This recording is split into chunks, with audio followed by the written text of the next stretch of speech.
दोस्तों पाई में ऐसी क्या बात है कि सुपर कंप्यूटर 5 ट्रिलियन वैल्यूज निकालने के बाद हार गया। और क्यों बहुत सारे मैथमेटिशियंस ने पूरी जिंदगी गुजार दी पाई की कुछ वैल्यूज कैलकुलेट करने में। या आपको पता है कि पाई डे किस दिन मनाया जाता है और उसी दिन क्यों मनाया जाता है, और पाई डे का the great scientist sir Albert Einstein और स्टीफन हॉकिंग से क्या रिलेशन है। तो ऐसे ही कमाल के अमेजिंग फैक्ट्स आज आप इस वीडियो में जानेंगे। मेरे साथ एंड तक बने रहें। आप सीखेंगे पाई क्या है, क्यों है, कैसे है, मैथ में कहां कहां इस्तेमाल होता है, कब इस्तेमाल होता है, कैसे कैसे इस्तेमाल होता है, सब कुछ आप सीखेंगे और फॉर्मूलेस बनाना सीख जाएंगे आप ये वीडियो देखने के बाद। एंड तक देख ली तो आइए शुरू करते हैं पाई की एबीसीडी से।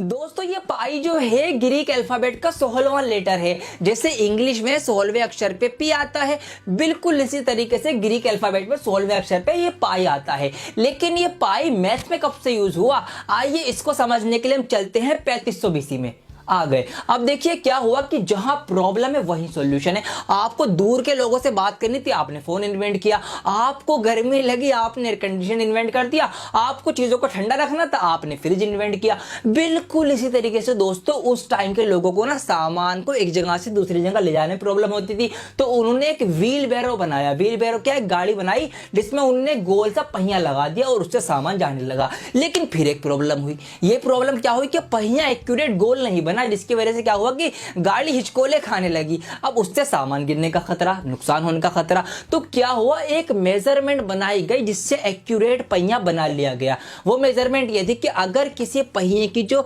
डायमीटर है वो 7 यूनिट है, तो उसकी जो पूरी गोलाई है, पूरा सरकमफेरेंस है, वो 22 यूनिट होना चाहिए, तभी पहिया गोल बनेगा, वरना नहीं बनेगा। तो ये जो रेशियो है 22 और 7 का, इस रेशियो को दिखाने के लिए ही पाई का इस्तेमाल किया जाता है। तो पाई को हम ऐसे डिफाइन कर सकते हैं कि pi is the ratio of circle circumference to its diameter, कि एक वृत्त की जो परिधि है उससे उसके व्यास का जो अनुपात है वो पाई।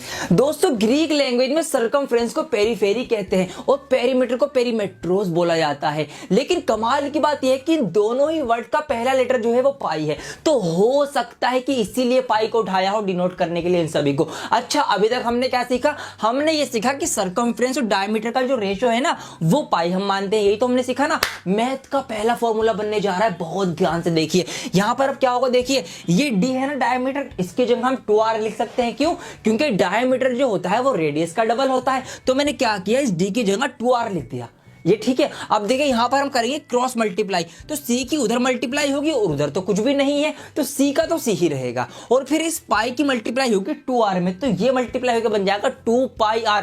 मैथ का पहला फॉर्मूला बन चुका है दोस्तों, मुबारक हो आपको कि circumference of circle is equal to 2 pi r। ये बना है मैथ का पहला फॉर्मूला। वीडियो पसंद आई आपको लाइक कर देना। कॉन्सेप्ट इसको प्रूफ करके भी देखेंगे अभी, और वो प्रूफ हम करेंगे इस इंच टेप की मदद से। मैं आसपास ढूंढ रहा था कि कुछ ऐसी चीज मिले कि जिससे मैं आपको समझा पाऊं इसका कॉन्सेप्ट और अच्छी तरीके से। तो मुझे मिला अपना कैमरा जिससे ये वीडियो शूट हो रही है। तो इसका जो लेंस है ना, हम इसको नापेंगे, इसका डायमीटर और सरकमफ्रेंस का रेशियो पता करेंगे कि क्या रेशियो आया है। तो आइए दोस्तों इसके लेंस का जो कि गोल नज़र आ रहा है, मैं इसका सबसे पहले हम डायमीटर देखते हैं। तो यहाँ पर मैंने ये इंच टेप रखा, तो बिल्कुल एक्यूरेट 7 सेंटीमीटर ही इसका डायमीटर है। तो पहली बार कैमरा लेने का फ़ायदा हो गया हमें कि हमें बहुत अच्छा एग्जांपल आज समझने को मिलेगा। देखिए बिल्कुल 7 सेंटीमीटर रही है। तो हमने क्या सीखा कि अगर 7 हो तो उसका सरकमफ्रेंस होना हो 22 सेंटीमीटर होगा। तो इसका सरकमफ्रेंस नापते हैं। अब इसकी बाउंड्री पे हमने इंच टेप रखा और हम ये घुमाते हुए लेकर आ रहे हैं आगे। ये हम लेकर आ गए और ये देखिए दोस्तों कमाल हो गया। ये देखिए बिल्कुल 22 पे यहाँ पर ये दोनों टच कर रहा है, इसका मतलब इसका सरकमफ्रेंस पूरा 22 ही है। तो ये देखिए प्रॉपर गोल है। अगर रेशियो कुछ और होता फिर ये प्रॉपर गोल नहीं होता। तो यही केस हुआ था पहिए के सीन में भी। अच्छा, अगर हम इसके सरकमफ्रेंस को थोड़ा सा बढ़ा लें, सपोज कीजिए 22 ना हो गया, ऐसे 23 होता, तो क्या होता, अब यहाँ से थोड़ा सा ये गोल उचकता और फिर यहीं से पहिया क्या होता है, ये हिलना शुरू होता। तो इस वजह से हमारा जो रेशियो फॉलो होगा वो वही होगा, हमारा कितना 22/7 का रेशियो फॉलो होगा। ये देखिए 7 है तो वो 22 है, अगर ये 14 होता फिर वो 44 होता।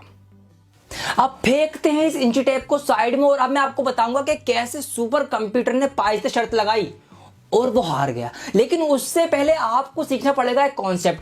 अभी तक आपने क्या सीखा कि पाई की जो वैल्यू होती है वो 22/7 होती है। आपकी दुनिया पलट जाएगी अगर मैं आपसे कहूंगा कि ये पाई की वैल्यू है ही नहीं।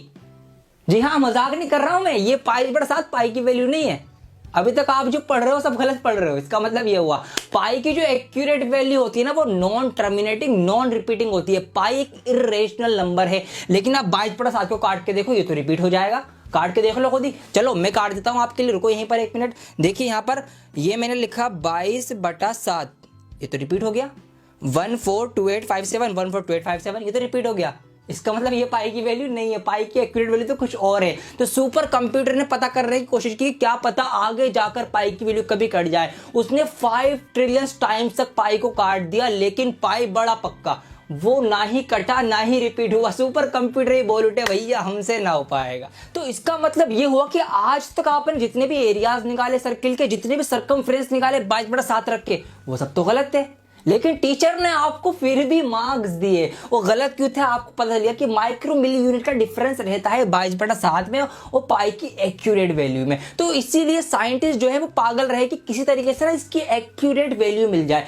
कुछ साइंटिस्ट ने पूरी जिंदगी निकाल दी अपनी पाई की एक्यूरेट वैल्यू पता करने में। वो खुद निकल गए, लेकिन पाई की वैल्यू आज भी निकलती ही जा रही है। अभी तक नहीं कटा है पाई, ना ही रिपीट हुआ है। तो अच्छा अब जानते हैं कि पाई कहाँ कहाँ यूज होता है। ठीक है, पाई की बहुत इंपॉर्टेंस है। देखिए बहुत इजी लैंग्वेज समझिए कि जहां पर गोला है, जहां पर सर्किल है, वहां पाई है, बस ये समझिए। जहां पर भी सर्किल का केस आ जाएगा, सर्किल घुसेगा, वहां पर पाई आएगा। तो सर्किल का एरिया होगा, पेरीमीटर होगा, सिलेंडर होगा, कि आपका कोन होगा, स्फेयर होगा या फिर इलिप्स होगा, इन सब में ही पाई का इस्तेमाल होता है। क्यूब और क्यूबॉइड के किसी भी फॉर्मूले में पाई नहीं होगा। क्यों? क्योंकि उसमें गोल अंडा यानी सर्कल नहीं होता। तो इससे क्या हुआ, आपको फॉर्मूले याद रखने में आसानी हो जाएगी कि कहां आपको पाई लगाना है, कहां पाई नहीं लगाना। तो ये पाई के बारे में कुछ नॉलेज थी जो आपको पता होनी चाहिए। अच्छा, क्या आपको पता है कि पाई डे मनाया जाता है? हाँ, पाई डे मनाया जाता है। वो किस दिन मनाया जाता है और उसी दिन क्यों मनाया जाता है ये भी आपको बताऊंगा मैं। तो सुनिए, हर साल मार्च की 14 तारीख को पाई डे सेलिब्रेट किया जाता है।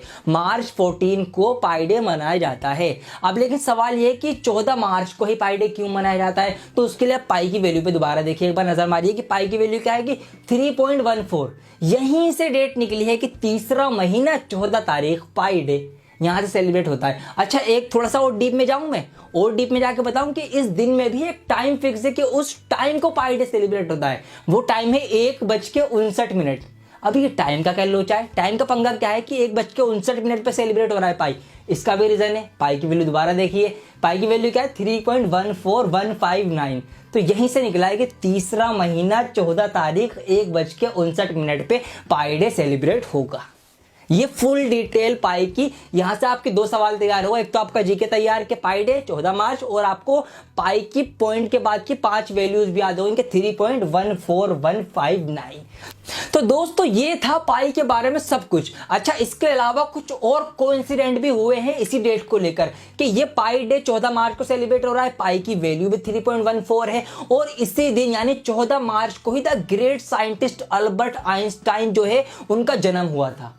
ये एक इत्तेफाक की बात है। और इसी दिन एक और बड़े साइंटिस्ट स्टीफन हॉकिंग का देहांत हुआ था। तो ये अपने आप में कोइंसिडेंट कह सकते हैं आप इसको कि 3.14 14 मार्च, एक साइंटिस्ट जन्म में, एक साइंटिस्ट का देहांत हो गया। वो मतलब कुछ बात है इसमें, तो कुछ रहस्य हैं। आप कुछ भी इसको समझ सकते हैं, कमेंट करके बता दीजिएगा क्या इसके पीछे रीजन हो सकता है। अब इस वीडियो को आप शेयर कीजिए, ज्यादा से ज्यादा शेयरिंग चाहिए मुझे इस वीडियो के ऊपर। क्यों? क्योंकि हमें स्कूल में कोई नहीं बताता कि पाई की वैल्यू क्या है, क्यों पढ़ रहे हैं हम इस पाई को। ये पूरे स्कूल में आप पास आउट कर लेते हैं, कॉलेज पास आउट कर लेते हैं, ये नहीं पता लग पाता कि भाई क्यों पढ़ रहे हैं पाई को। तो आज की रीजन आपको पता लगा है पाई के पढ़ने का और पाई के पीछे की जो कहानियां हैं वो। तो ये मैं चाहता हूं कि हिंदुस्तान के एक एक बच्चे को पता होनी चाहिए, जो भी स्कूल पढ़ रहा है, जो भी पाई को पढ़ रहा है या जो पढ़ चुका है, जो कॉलेज में या जो किसी भी एग्जाम की तैयारी कर रहा है, सबको बताना आपका फर्ज है। मैंने अपना फर्ज पूरा कर दिया है, आपको सारी नॉलेज दे दी है पाई से रिलेटेड। अब आपका फर्ज है वीडियो शेयर करना। वीडियो शेयर होनी चाहिए बिल्कुल अभी करना। वीडियो बिल्कुल अभी शेयर करना। क्या करना है आपको? शेयर करना है। जितने भी आपके व्हाट्सएप पे ग्रुप है सबको शेयर करना है। जो भी स्टूडेंट आपके कांटेक्ट में, आपके दोस्त हैं, आपके स्टूडेंट हैं या जो भी हैं, उन सबको शेयर करो। पाई की नॉलेज पूरे इंडिया में फैला दो। एक एक बच्चे का कॉन्सेप्ट क्लियर होना चाहिए, क्योंकि यही हमारा नारा है, डियर सर का नारा, कि कॉन्सेप्ट इज पावर। तो ये ध्यान रखना। आप अपना काम पूरा करिएगा। मैं बहुत जल्द लौटूंगा एक और नई वीडियो के साथ। जब तक के लिए बने रहें डियर सर के साथ।